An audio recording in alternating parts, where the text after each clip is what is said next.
Life moves pretty fast. You don't stop and look around once in a while, you could miss the nice guys on business. Need an education on how to grow your business? The nice guys are here to help. Learn about great customer service, networking, and how just being nice can help you prosper. Now, here are your hosts, Doug Sandler and Strickland Bonner.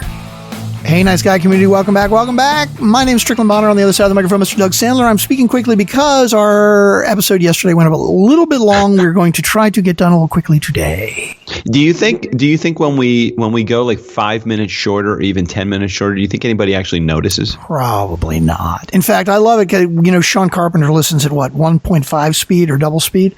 Yeah. I always wonder what it sounds like when I start talking fast like that. I don't think I could possibly pay attention if it's that fast. I actually would like it listening. I'd like the speed to be on slightly slower than normal. Yeah, you like that? Yeah. I do. I like it. I like so that I can kind of absorb each idea as it's coming across the airwaves. Okay. I mean, that's just me. Yeah. I'm not in a hurry normally to get anywhere. But I am in a hurry, though, throughout the course of my day. Do you feel like you're constantly rushed? Kind of. Yeah. I mean. And like never have enough time. Like if you're constantly rushed and constantly feel like you're under the gun with timing, that's got to take a toll on your health. I would think it does.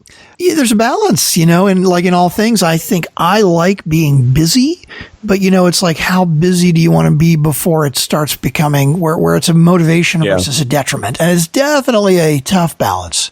Oh man, we met a lot. Well, obviously we met a whole bunch of other great podcasters, but we met Tiffany and Becca that have a show called Pop and Banter. If you have not listened to that show, it's definitely worth a quick check. And the last episode that they did, unless they've recorded one or two more since, was on goal setting, and it really got me thinking about like the long term and the short term goals. I'm really just not a great long-term goal setter. I'm great with my task list, and I'm great like for a 30, 60, 90-day time frame. But long-term goals, I'm just not good at. Yeah.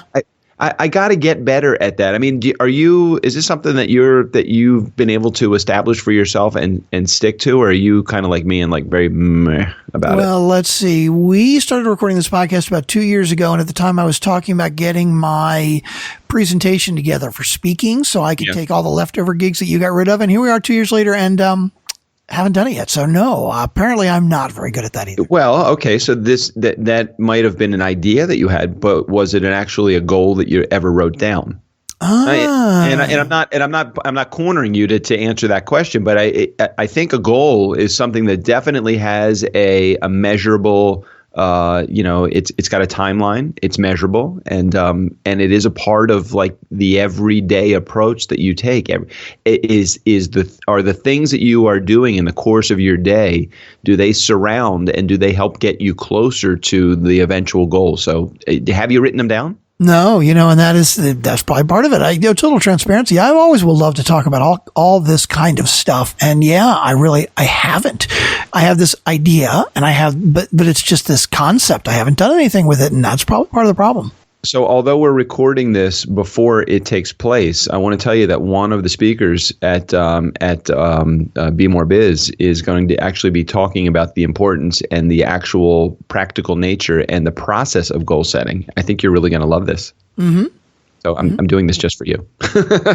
Oh, I see. You're trying to encourage me to listen to that episode and actually do something. No, not the episode. It's at our conference, at our Be More Biz mastermind group. One of the speakers is actually, if I say she, it'll give it away because Laura is the only she that's going to be doing it. But I think one of the areas that I fall down so much on is long-term goals. Yeah, that's true. I think I'm a great guy. If you say I have a task that I need to have accomplished, I'm go. Mm-hmm. If you say, where do you think you're going to be in a year? I'm like, how the fuck do I know? Right. I mean, I'm really bad with that. And I'm not saying that it's a self-fulfilling prophecy. You say, well, I'm really bad at that, so you're really bad at that. It's like, it's kind of like funnels. I just don't know how to I don't know how to write a goal, with the exception of having written my book and having Rob Jollis, who, by the way, is a speaker at the conference as well, with the exception of having that in my life, I would say that I have not done a very good job of goal setting and following through with major life long goals. Got it. And I got to do better at that. I really do. I think everybody's bad at that. Yeah. I think and the reason I even got more excited about the opportunity about writing my goals is because what Tiffany and Becca talk about on Pop and Banter in that episode is some statistics that just blow my mind. That something like 95% of people don't even write their goals down. Yeah, that doesn't surprise me. And only 1% of those that write them down, overall 1% of those that write them down, actually have a follow-through plan beyond just writing them down. Writing them down is one thing, but imagine actually going towards that goal. I'm very envious of people that can. There's a couple of people that have come on our show, many people actually that have come on the show, but some specifically that come to mind, like Jenna Atkinson, who has another podcast as well, and I don't remember the name of her podcast, but she's really good. I mean, I went through probably a month or two of coaching with her, and we just hold some level of accountability before I just got a little exhausted with it. It tires me to do it. I don't know, because I'm constantly focused and I'm not doing what I should be doing. Well, you know what's interesting, I think, and we don't think about these things long term, like there are things that you do. Okay, playing guitar is a great example of this. When you first start playing guitar, it's very difficult. You don't have the strength in your fingers to push down on the strings right, and right. But after a while, you develop the muscle memory, right? Where, to play a G chord or an A chord or a C chord or whatever, you don't even have to think about it. It just does it, right? I got to believe that any new habit is very similar. And a habit would be creating goals and then keeping track of them, right?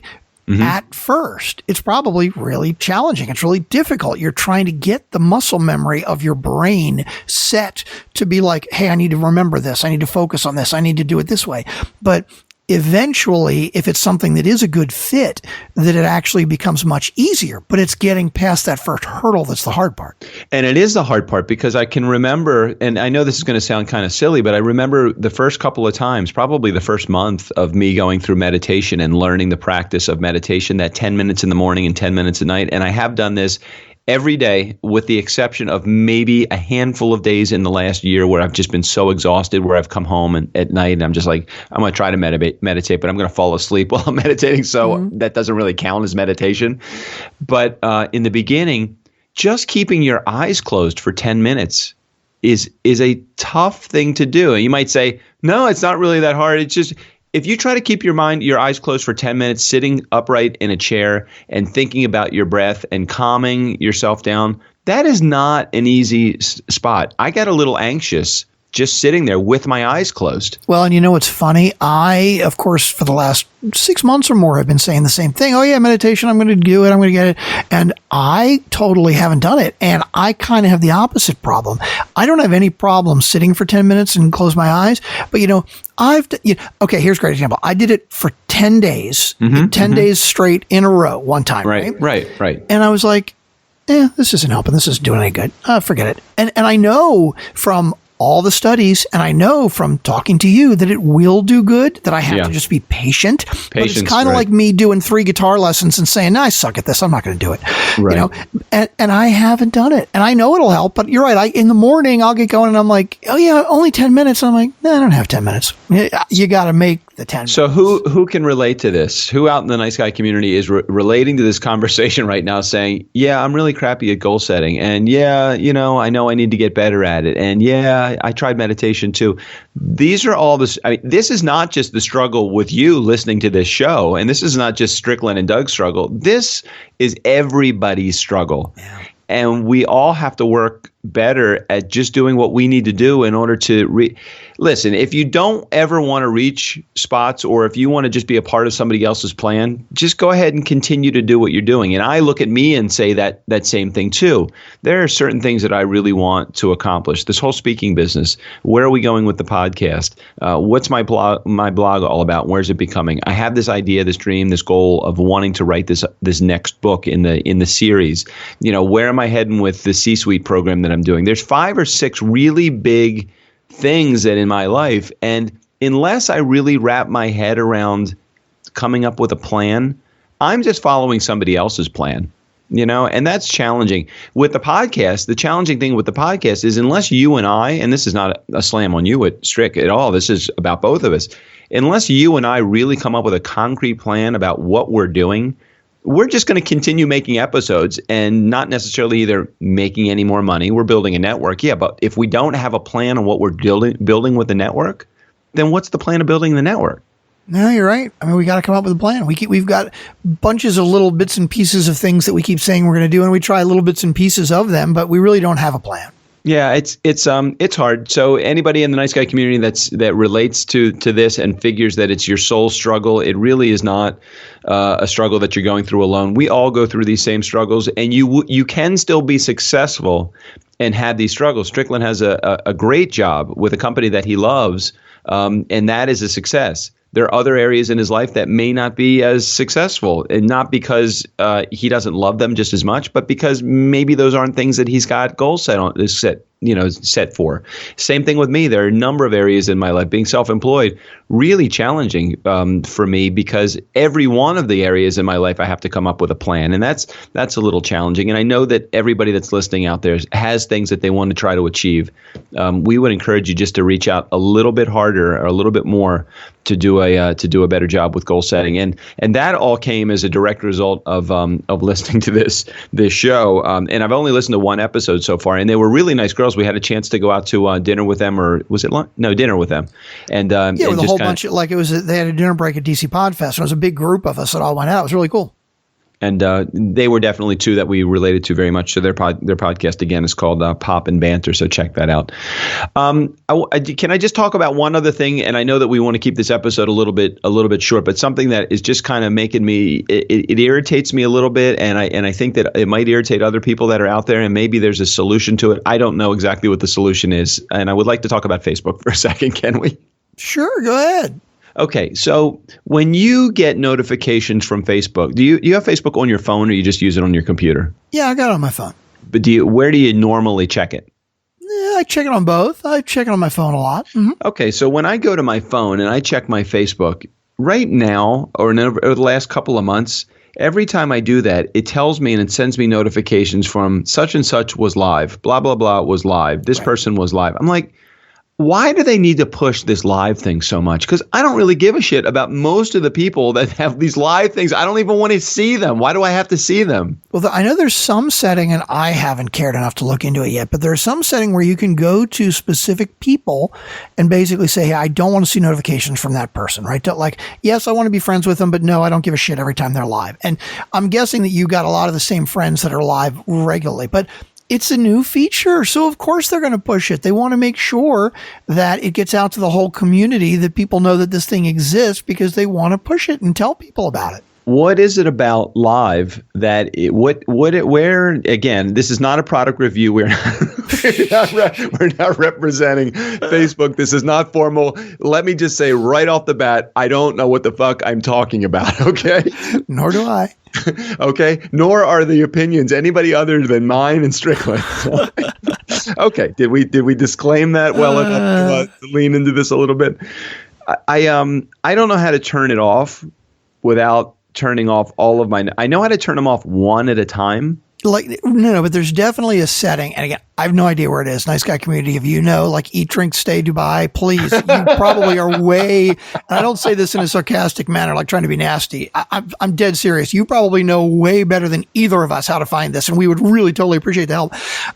There's somewhere where you can say, hey, okay, great example. I got this guy, Journey Tribute Show, right? I'm friends with some guy that I think he either plays in a Journey Tribute band or he manages a Journey Tribute band. And it's like every other day I get a notification that Ken so-and-so posted in Journey Tribute band. I'm like, I don't fucking care. Yeah. Yo, that's the other thing, I don't know how to go into him. There's some way I can go into him and say, don't give me notifications from Ken anymore. I just don't know how to do it. I'm thinking maybe I just have too many people that I'm friends with. That it's not that I don't care. Yeah, I mean, there's that too, of course. It's not that I don't care about them. I just don't need to see notifications every day. No, that's it exactly. Because there are absolutely different levels. Like you can go to a specific friend and say, hey, I'm really close friends with them and I want to know every time they do something. And there's some other setting where you can go like, I'm really casual. Just give me notifications every once in a while. And I think there's even another setting that says, I want to stay friends with this person, but don't ever notify me when they do anything because they post about their fucking Journey tribute show every other day.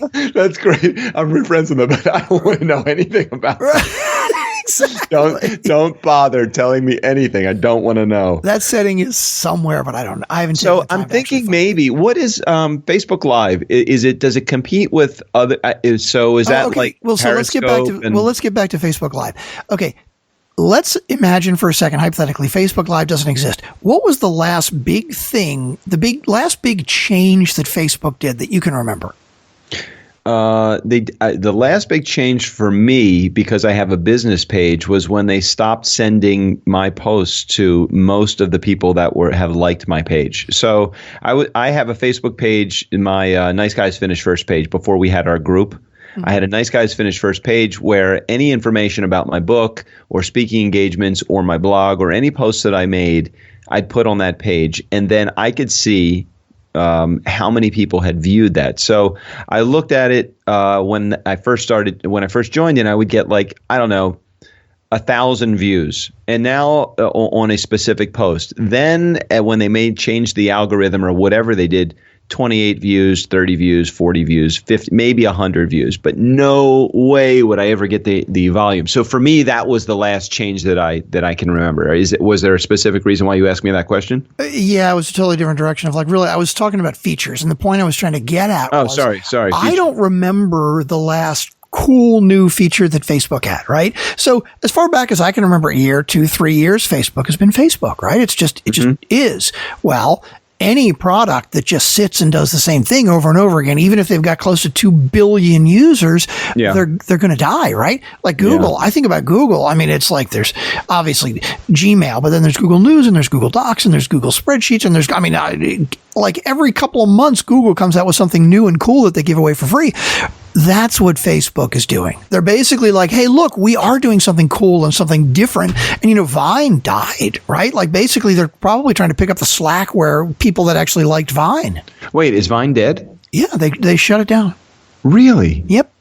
That's fascinating. How are the other features of like Twitter? I wonder how Periscope is doing, and I wonder how I heard Twitter wasn't doing really well either. They like laid off a whole bunch of people. I don't know. I've heard back and forth about Twitter that, I don't know. I mean, they've got so much investment money, but apparently they lose money every quarter. I don't know. I think they said if they lose $100 million a day, it would take them 172 years to go out of business. Right. Because they got so much investment. Yeah, I don't really know. It is an irritating thing with Facebook because I feel like I really only want... I don't get a notification when John Smith posts something. So why do I have to get a notification when John Smith is live? But I think you just hit it on the head. It's because it's a new feature. Yep. Is it exciting? I think when it came out, I thought it was kind of cool and a neat new feature. I got to tell you, when somebody's live right away, I mean, as most of you listeners may or may not know, you can go back and watch the live ones an hour later, a day later, whatever. You can go back on the Nice Guy community and find the live ones that we've done, even though I haven't done it every week. Like I said, I was going to do it, but that's a whole nother story. Let's go back to topic 1 of today's conversation, which was goal setting. Right, exactly. But I don't, if I get a notification that so-and-so is live right now, I gotta say, that's actually kind of cool, right? Like there was a buddy of mine a couple weeks ago where like it says, hey, Jay Soul is live right now, right? And I'm like, okay, cool. I pop on and he's like at a bar with a buddy and they're talking and shooting the shit. And I'm making comments and I'm like talking to him live. He lives in San Diego, right? I barely talk to the guy, but it's like, it was really cool to just totally impromptu, somewhat he couldn't see me, but I could I could make a comment and he would read the comment and reply back. That's kind of cool, actually. So, you know what's even cooler? You know, when they come to town, you actually get to see them. What the fuck happened to you? Why did you dog us on that? What happened? You know, so Jay Soul comes into town. He's from San Diego. You introduced me to the dude. Yeah. And so I'm all excited. You're all excited. We're going to go see him. And I show up and I'm like, where's Strick? I'm like, oh, you had to fucking bail. I'm like, come on, Strickland. What happened? Where were you? I had kid issues that night. I don't want to get into the details, but it was, I've got 16-year-old triplet daughters and, you know, say no more, right? I mean, stuff happens when you've got 16-year-old girls. Issues. You had parent issues.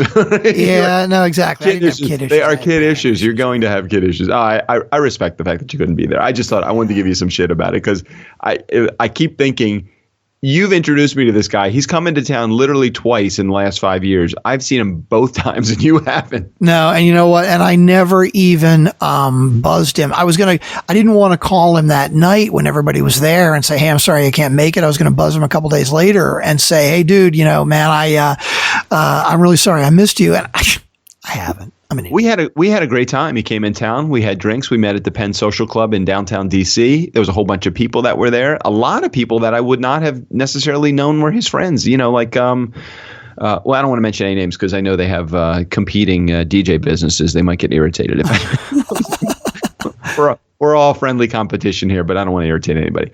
Anyway, we had a great time when he was here. I don't remember why I got off onto that tangent there, but we did. That's all we do is get off on tangents. That's our Strick, job. We promised them we were going to wrap up early, and we're now about 23 minutes into the show. Do you think we should wrap up, or you know, maybe if we give our listeners that like 8 or 9 minutes back again, they will think about writing down their goals, and we'll give them the time to do that.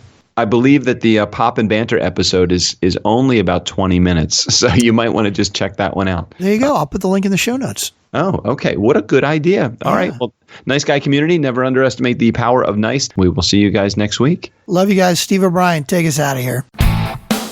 For the Nice Guys on Business, I'm Steve O'Brien. Fill up your week with the nice guys. That's their story, and they're sticking to it.